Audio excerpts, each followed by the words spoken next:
একটা theme install করার পরে সেটা আপনি অ্যাক্টিভ করে ফেললেন এবং অ্যাক্টিভ করে চাচ্ছেন যে পরবর্তীতে অন্যান্য যে থিমগুলো আপনি ইনস্টল অলরেডি করছিলেন বা যেটা এখন অপ্রয়োজনীয় সেই সিমগুলো আনইনস্টল করবেন বা ডিলিট করে দেবেন।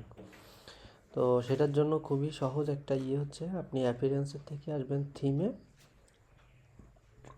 এখানে আমার এটা দেখাচ্ছে এটা হচ্ছে অ্যাক্টিভ, বাকিগুলো আমি রাখতে যাচ্ছি না। খুব সহজ আমি ডিলিট করে ফেলতে পারি। আমি জাস্ট এখানে আসলাম, এই যে দেখেন এখানে ডিলিট অপশন আছে, ডিলিট চলে গেল। এটা আমার লাগবে না, ডিলিট। যেটা আমার এখন প্রয়োজন হচ্ছে না, আমার যেটা দরকার আমি শুধুমাত্র সেটা রাখলাম। বাকি যতগুলো থিম আমার ইনস্টল করা ছিল আমি সবগুলা ডিলিট করে ফেলতেছি। তো আপনিও যদি চান বা কখনো যদি দরকার পড়ে যে একটা থিম আপনার আর লাগতেছে না, তখন আপনি ঠিক এইভাবে ডিলিট করে ফেলতে পারেন।